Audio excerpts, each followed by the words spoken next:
现在再过10分钟就要早上7点了。我今天要进行的是《全听你说4》的拍摄。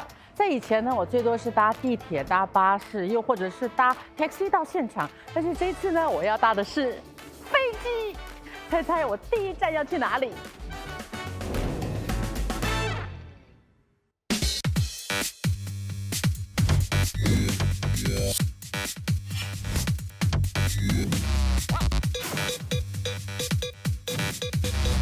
全听你说。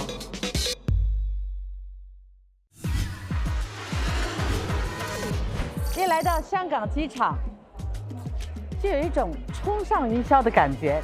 走，去实地考察一下。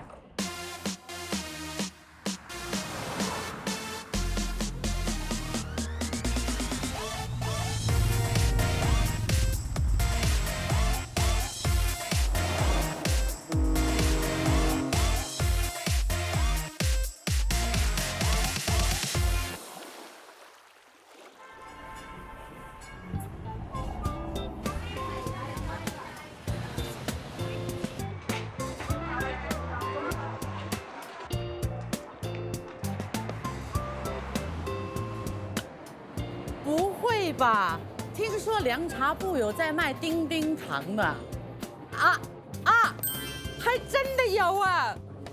叮叮糖跟我们今天的这位嘉宾息息相关，听说充满了他的童年的回忆，到底是不是真的？马上就为您揭晓。全听你说海外篇，就从他开始。老板，全包了。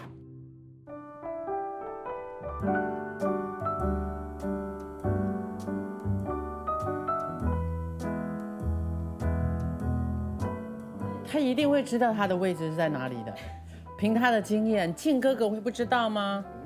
来吧，我的嘉宾要出来了，来了吗？你们期待吗？哇，志玲哥你好，来，请坐，请坐，请坐，请坐。你好，你好，你好。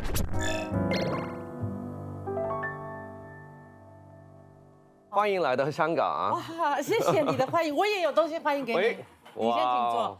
这个桌上的东西是我们的心意，是一种客气见面礼。太好了，你应该知道这个吧？知道啊，banana cake 啊，然后这个肉干，所以你要不要怀念一下这些？那必须的。这个我就不客气了。哎，我发觉香港人真喜欢吃板蓝 K， 对呀，每一次去都有买。他们都说到机场也一定要排队啊，或者是影迷界你们也会送板蓝 K。是的，所以我已经吃了好几百个了吧。我们还有一个情谊，嗯，是真心真意的情谊，你猜是什么？新加坡了，不能这么说，你这个是给我一些小小的提示吧，这个是我们对于你的了解、翻阅你的资料当中得到的一个。这是一支麻将。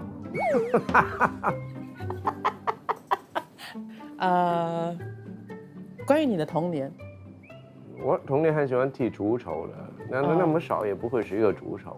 我可以给你看。哦，那个叮叮糖吗？叮叮糖。对。听说你很喜欢吃叮叮糖。小时候没什么选择吧？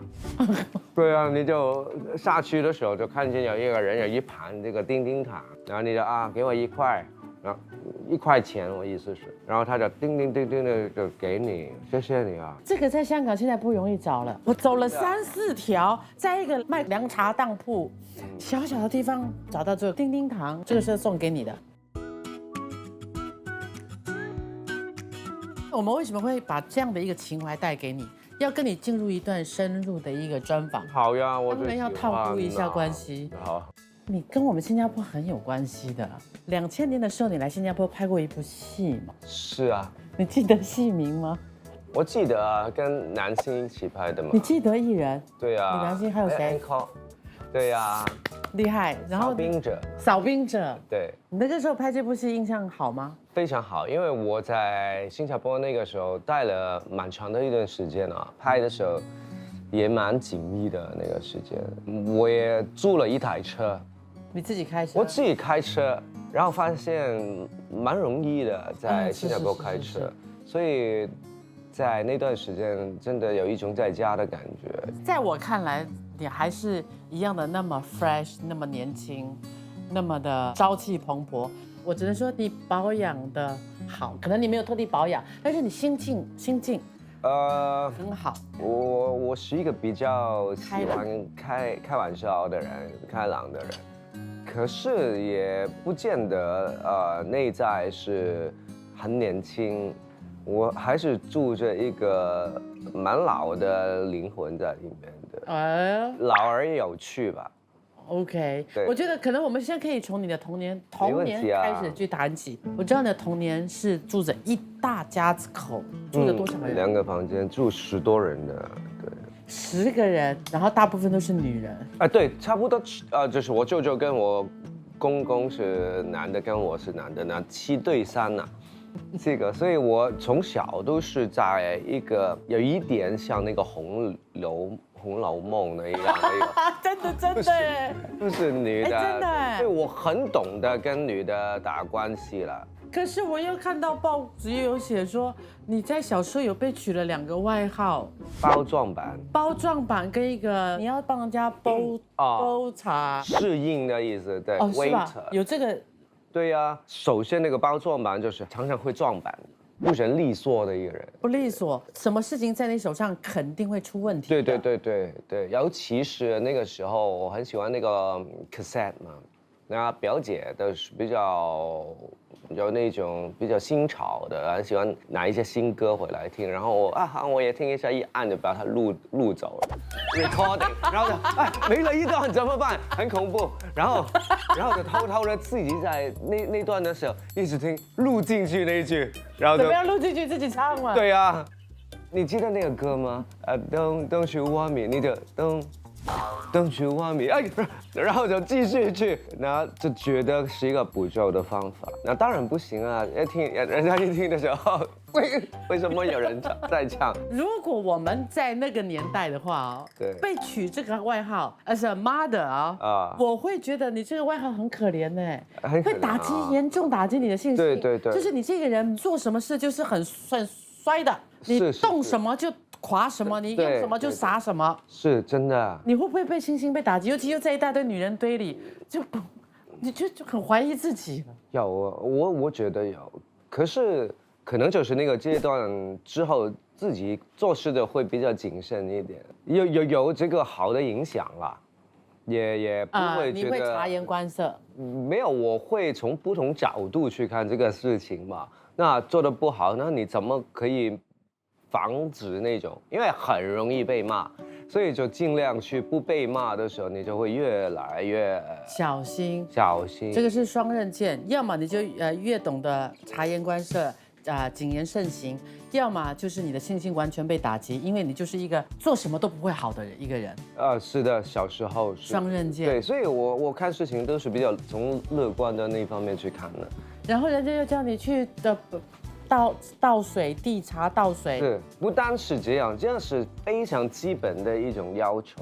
因为家楼下有很多东西卖嘛，常常就叫我下去买东西啊，然后有时候要帮表姐他们买那个卫生棉呢，那些都需要的。对，那你就去啊，那有什么问题？所以我是一个很 carefree 的人。OK。但是这个2个名字的存在跟去除，对你来讲其实是一个童年，它没有留下太多的。绝对是愉快的童年。OK， 而且听说你还是很顽皮的，你是教务室的常客。是。你怎么顽皮啊？打架呀，然后也会好奇心很强，然后你去做些什么好奇？我记得有一次初中吧，应该是看见那个灭火筒很有趣啊，然后它有一个红色的按钮嘛，就是 lunch time 的时候吃完饭就啪，然后就那个灭火筒就周围喷，然后没有了那些我们叫他訓導主任嘛，訓導主任，对，很凶的，可是也很喜欢我，对我很好，就是本来很气冲冲的走出来，是谁弄的？然后看下去我，OK， 你觉得原因何在？我人缘好。哎呀，我也说，而且我不是那种坏的那个反叛的，我只是好奇，他也明白了。那你当初打架是为了什么？怎么会打架呢？其实也很无聊的事情，就是几个男生就打起来，很喜欢那种英雄片，可能那个时候80年代其实就打几下嘛。那打到30秒之后，应该怎么做呢？应该怎么打？因为已经基本上打赢了。然后就想一下有什么在电影里面看过的招式啊，什么旋风腿啊，那些都洗出来了。所以我都是被电影影响的。是不是那些什么浩南哥啊？啊，那个时候我已经入行了。对啊，那就周润发了。发哥对我影响很大，张所以国荣我个人对噔噔噔，对对对，噔噔噔噔噔噔噔。我被英雄本色影响的很多，所以是一个在我心中义气很重要了。也别这么说，其实我们哪一个人没有被港戏给影响很多？我们来到这边，我们看到那个东西都有都有一种，所以你看最近那个大湾情大湾感仔，对不对？对对对的那个情感都已经勾起我们这些真的啊，大龄人，也不能我也说大龄人，乐在就我们其这些人的中回忆。那功课好吗？小时候想好的时候蛮好的，就是很用功的时候确实蛮好。后来就我觉得自己有一点五星相学，很喜欢踢足球嘛。后来就比较差，然后家里也有请那些家教来，她是刘晓慧，你知道我知道刘晓她的姐慧，姐，然后我就觉得那也她也很好笑吗？没有很严肃的，而且很脆弱。很脆弱，为什么怎么说？对，因为那个时候真的蛮皮了，就是太无聊了，就觉得学那个数学的时候，然后他一直在自己在说，我就喝水嘛，他一直在做嘛，我就喝水，然后他一直在做的时候，我就把水倒到他头上，他就哭了，然后他就从此之后就不叫我觉得这个是非常大的一个遗憾。你会怎么形容你？我觉得很无聊，你知道吗？看看这样子会怎么样啊？然后有一次再小一点的时候，就是很喜欢那个咸蛋超人嘛，然后就没人理我的，我在房间里面就自己在想咸蛋超人跳下来，然后就嘣就撞到那个玻璃就那个桌子，然后就破了，然后就那个插在那个嘴里面，然后那个时候也不是觉得很痛。然后就很怕被家人发现，然后就装午睡，然后就趴着在那个枕头上嘛，然后婆婆就进来，为什么刚才哐一声的，然后就发现那个枕头全都是血，然后就马上带我去医院去缝针了，然后回家喝汤的时候都会在这里就漏出来，然后又把那个汤羹又反过来。有一口汤，然后你就有倒着这样子喝进去。对呀，我觉得你刚才讲的那个跳玻璃呀，对呀，躺在那里，对，真的装睡，不要发现我，不是有发现我，那个真的是顽皮，超级顽皮的韩皮。包装版。你在学业的那段时间，是一个风云人物吗？就是女孩子看了你都会神魂颠倒的。有没有很多的人递纸条给你？有一些啦，他们都写些什么？我记得是在跟爸爸去了澳洲念书的时候，那个时候在那个 high school 的时候有收过的。他们的内容都会，哇，你要我回想大概30多年前的事情。我明白很难，但是你没回过给人，没有啊，你只能收，你就是收。我觉得那个时候去约会。或是去玩都需要钱嘛，那个时候没钱，那你看见一个自己喜欢的女生了，你也不敢去约她去来吃一顿饭吧，或是去看电影吧，我也不能要她请我，我也不能 AA 制，所以我没钱，我就觉得我还是不要去。你在离开香港小一段时间，那个时候你就开始比较懂事，因为毕竟不在自己的国土。是的，然后要懂事，要自律了。因为那个时候就是会有一种思乡的情谊节嘛，因为妈妈跟爸爸离婚嘛，所以妈妈没有跟着去嘛。那个时候也没有现在那么方便的电话了，对吗？那会写信给妈妈。然后很难才打一次那个IDD long distance call 给家人啊，所以你要想办法去怀念你的家人，你的那个思乡的情怀。我就看了很多的金庸的小说，因为爸爸带去的。哦，所以那个时候简直是，哎呀，明天还是不能上学，因为我要把那个小说看完，因为你看到就是不能停下来。而且可能只有金庸小说让你感觉他们还在你身旁。对，尤其你是从一群那么大群的家庭，忽然间很难对我来跑到一个人生地不熟的地方生活、读书，对又是在一个很叛逆期吧，可能不小心正在成长学习期，对，可是这个很危险。是的，所以听说你在离开的时候不掉一滴眼泪，哎呀，那是英雄本色嘛。对，好，我走了，好，拜拜。但是一到了，对对，哗啦哗啦的就哭出来了。有，我记得有。到了什么时候你才刹那间感觉到 lonely？ 可能就是第一天的晚上，因为澳洲这个地方真的太安静，对于我来说了。然后睡在我的一个叔叔的家，因为那个时候跟爸爸去移民嘛，还没有房子啊，他还没弄好。我们先去亲戚的家住一阵子，然后爸爸去找房子这样子。然后那个时候觉得哇，太安静了，简直就是嗡嗡声的，晚上听到自己的呼吸跟心跳，什么都听得到，跟香港完全不一样。对，太大分别了。所以那个时候觉得，哎呀，很 lonely，真的，对。所以你在国外待了大概3-4年，最后怎么会回来的？就是准备进大学的时候回来 summer holiday 嘛，然后 summer holiday 的时候就，碰见了我第一个经纪人。就是在所谓的路边看到你没有的 Tony 吗？不是在路边啊，是在一个 gathering 的时候。就跟我表姐去。你的表姐 ，OK， 我这边先得让观众稍微了解一下志玲的背景，就是其实她是一个演艺世家，她所谓的表姐就是在以前的港圈叫做上山诗娜。然后您的母亲除了是一个选美冠军之外呢，您的舅舅就是她的弟弟，曹查理也是一个港星，是，所以感觉你好像是。就应该是要进演艺圈的一个人。没有，我那个时候就12岁吧，12、13岁吧。然后Anna 也已经会常常跟圈内的一些朋友玩的时候，我们都会见到，比方说梁家辉，刘嘉玲。好羡慕哦！你从小到大玩的人是梁家辉跟刘嘉玲、张学友、吴君如、梅艳芳、张国荣，全部我在12、13岁都已经认识了，所以现在跟他们的关系都很好。他们从小看着我长大。但是对于你来说，这只是你的一个很普通的一个生活环境。对我们外面人来说，就是觉得你们都是圈子里。没有，我也觉得是很梦幻的。比方说，学友在表姐的家里面在唱卡拉 OK， 然后就哇，很神奇这个感觉。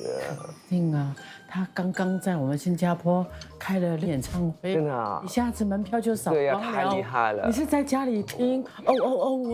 我们是抢都抢不到。我们现在都抢不到他的票，太厉害了，学友。是，所以我要跟大家 highlight 一下，其实志玲出道的时候，她不是演员，她是歌手出道的。是啊，因为那个时候我还记得 Tony 也问过我，你喜欢演戏多一点还是唱歌多一点？那我觉得那个时候我没有什么机会去演一下戏，那我只能唱歌嘛，因为在澳洲的时间很无聊嘛。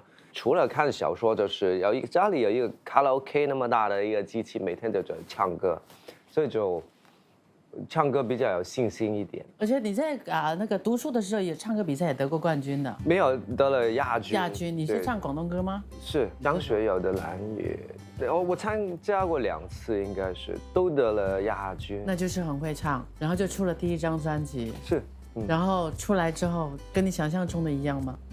我想象中没有什么想法，因为实在很快那些事情突然之间发生的。可是那个时候你讲你是 summer vacation 回来啊？对啊。那个时候家人没有争议吗？你就是没有回来了，当歌星啊？真的不念吧，你自己选择。那还蛮尊重的。对，如果你不成功，你就回去念啊。哦，所以试看看。对啊，其实那个时候成绩很不错的。那个也拿了什么新人奖啊，也卖得很好啊，那个唱片。所以也没有度过什么特别的低潮期，怀疑。低潮期，我对自己啊，我觉得是入行了几年之后吧，因为那个时候也开始帮 TVB 去拍电视剧了。那我也没有怀疑自己，可是身边的朋友会很多声音，就是说，哎，你应该专注去唱歌吧，或是有一些啊，你应该专注拍戏吧，都会有很多不同的意见。所以那个时候我会被他们的意见弄得也不知道应该怎么做。对，我觉得顺其自然是最好的，有什么来的时候把它做好。所以当你拍了第一部戏《边城浪子》，在进 TVB，你这个是很自然的，有片约，你就觉得有我们就去接，它是一切都没有很大的挣扎，没有挣扎。可能现在的艺人会那个计划会比较清楚一点啊。我那个时候就没有太大的一个规划，我应该往这个方向走，因为自己都不知道自己的强项在哪里嘛。你在对戏的时候有没有曾经在出道的时候，人家给你压力，或者是说，碰到那些大牌呀，或者是什么东西让你吓到，做不到？因为我一开始演戏的时候，已经碰到很多大牌，都是非常好的人。比方说《边城浪子》，我碰到狄龙大哥，太好，姜大伟，非常好。然后从他们身上也学了很多东西，然后之后过几年就拍了《天地男儿》，就跟郑少秋一起演，都是那么独当一面的男主角，所以我觉得我在演戏的路上遇到很多好人。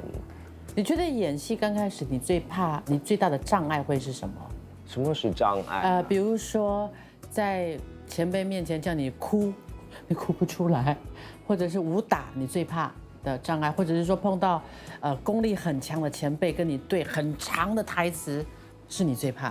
我不怕，我都不怕这些，因为你只要 preparation 做得很好就 OK 了。因为我很喜欢看小说，我说的那段时间的，我只看小说都哭。对，所以那个对我那种共情对我来说是我比较容易去达到那个点的。难怪你会在出道不到第2年还是第3年就演出了一个到目前还无人能取代的最帅的靖哥哥。那个因为我已经看了很多次了，那个时候《射雕英雄传》在澳洲的时候真的已经看了很多次，那演的时候又再看一次，所以我的心中理解的过程应该是从这个出发点去演吧，对。所以人家说一句话真的很好，就是念念不忘必有回响。他真的来了，所以当时你能够演到这一个角色的时候，你有没有感觉到很激动？很开心的，因为我很熟悉这个人嘛，然后能跟他去做一种时空精神上的一种交错，我觉得很爽。虽然很苦拍这个戏，因为没时间睡觉嘛，对，就是拍到凌晨4点，然后6点再开班这样子连续7天。7天，然后自己开车去开工哦。7天不睡觉，对啊，在演戏的那个 effect 会是什么？我们以前听过哈，有些演员说他们会很嗨，有会过头会嗨起来的。我觉得在20多岁应该还好，可是也有喝那些什么鸡精啊那些去让他自己那个精神一直都在啊。可是到第7天的时候真的顶不住了，自己开车的时候都顶不住了，就睡着然后撞车了，对。没什么大事吧？很幸运，真的没什么事，也撞到对面的2台车，还好他们也没有事，要不就真的很内疚，对。所以你经过了很艰难熬的日子，在整个这个演艺圈里头，你有没有什么最难忘的一个角色？比如说我先说啦，就是说前一阵子你为了一代宗师叶问，你去学了咏春拳，还去选了一个地南音。对。但是镜头出来不到1分钟。是的，可能就是那个剧情搭不上，然后那个人物可能跟其他人物为什么打起来，后来这个 storyline 不是这样发展的。我觉得导演必须要先服务那个 storyline， 然后再去服务那个每一个角色的出现吧。那如果在整个主心骨里面不需要这个角色，也很理所当然，我觉得。理所当然。因为可能我还是觉得我会在导演的立场去想东西的，这个大局是这样子的，那其实无所谓。你是要成就一部经典的电影，不是你自己个人的事情吧？你是一个想法很大观，你不会从我自己的主观去想一件事情，你都会去往大方向去看，去往别人的方向去着想一件事情。是我比较喜欢在别人的位置想事情。对，那我真的可能是看了很多那武侠的小说，然后你就会慢慢培养了自己的那种比较侠气。OK， 金庸小说你最喜欢哪一个人物？韦小宝。OK。可是你说令狐冲啊、郭靖啊那些那么傻气的，也会，对他们说的很对，对，然后你就会有一种认同感，你可能就是慢慢你就会往那种方向去做事情了。那你会不会觉得这些小小的人生小铺排，它不是偶然，它都奠定了你可能将来要进入演艺圈的一些基础，比如说唱歌，比如说演戏，比如说拍个小广告，你的顽皮也好，所以有一句话说，一切都是最好的安排。那个时候的小小点滴都是奠定着你即将要出道的一个张智霖。对，是的，对。你说巧合也好，或是安排也好，它就是这样发生了。那我们不如这样去想吧。你说过艺人是被动的，可是你很努力过的，为了一个角色，你学了我到现在都是很努力，我是很极端的。我要做一个事情，我就会100%的努力去做，要不就完全放弃。你能控制的东西是很被动的，可是你的努力不需要被动。对，所以演到现在为止，有没有什么角色你自己觉得你很想演、很想去突破的？还没演过的？对，没有了。比如说把你毁容，把你用的脏兮兮的，那些都是一些很表面的东西。我觉得我要表现的是我内心想大家知道我是一个怎么样的人，我觉得是我现在阶段最想做的事情，所以可能不是一个虚构的角色可以满足到我这个野心，可能在《披荆斩棘》里面可以满足到我一点这个东西。对，所以到了披荆斩棘这个地方，你上了披荆斩棘，我们每个人都好疯狂。